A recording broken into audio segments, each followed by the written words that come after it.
श्री स्वामी समर्थ. जय जय स्वामी समर्थ. मोठ्यांना माझा आदरयुक्त नमस्कार. लहानांना खूप सारे प्रेम. स्वामी तुमच्या सर्व चांगल्या इच्छा पूर्ण करोत व आजचा दिवस तुमच्यासाठी आनंदाचा व सुखाचा जावो हीच महाराजांच्या चरणी प्रार्थना करते व आपल्या आजच्या या स्वामी कथेला सुरुवात करते. स्वामी आज काय शिकवून देणार हे आपण या व्हिडिओच्या माध्यमातून ऐकणार आहोत. जोशीबुवा गडगंज श्रीमंत होते. आपल्या श्रीमंतीचा त्यांना अतिशय अभिमान होता. तात्या वैद्य नावाचा एक गृहस्थ त्यांच्या घरी घरगडी म्हणून राबत होता. जोशीबुवांकडून त्यांनी कर्ज घेतले होते, मात्र ते फेडू शकत नव्हता. 2 वेळचे अन्न मिळण्याचीही त्याची पंचायत होती. जोशीबुवा स्वामींना आपल्या घरी नैवेद्य ग्रहण करायला या असे आमंत्रण देतात, परंतु स्वामी त्याला म्हणतात, पैशाची श्रीमंती आहे पण मनाची श्रीमंती नाही. जा आधी मनाची श्रीमंती घेऊन ये.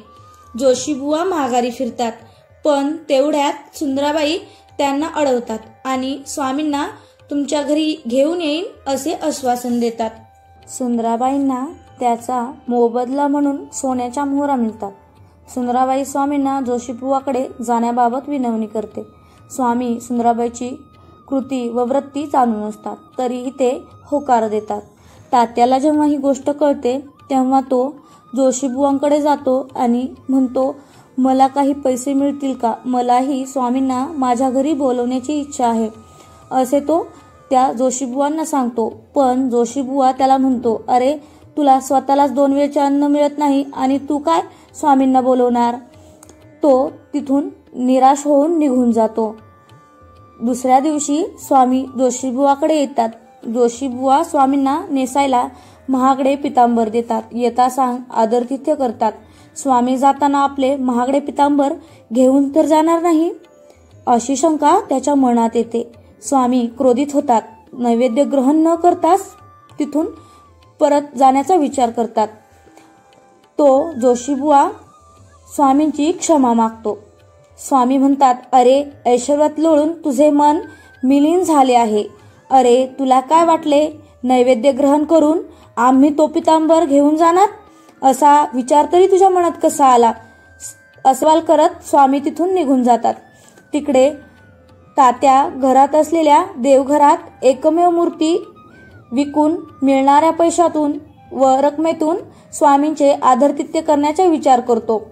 तो ती मूर्ती उचलतो आणि आपल्या पत्नीला म्हणतो, स्वामी असताना या मूर्तीचा विचार कशाला हवाय?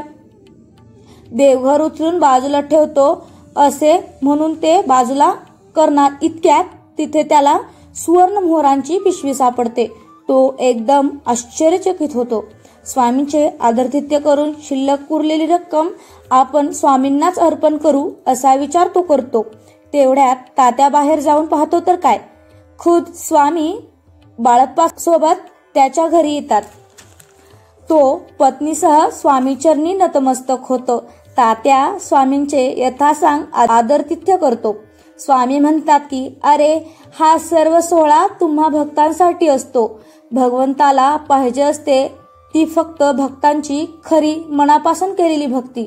तुला जर आम्हाला काही द्यायचे असेल तर आम्हाला तांदळाच्या कण्या जरी दिल्या तरी ते आम्ही खाऊ.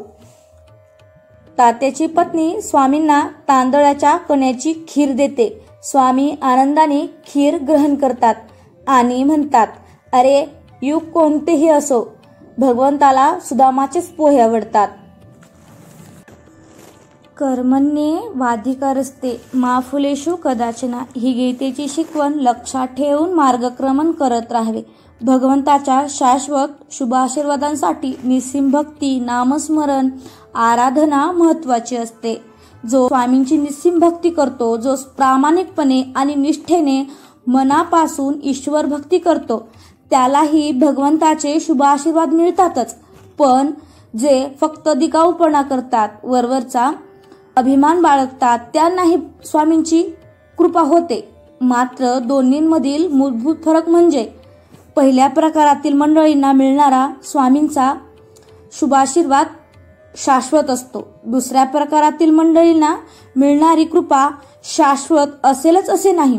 त्यामुळे ईश्वराची केवळ भक्ती नामस्मरण करत राहणे हेच सोयीस्कर ठरते.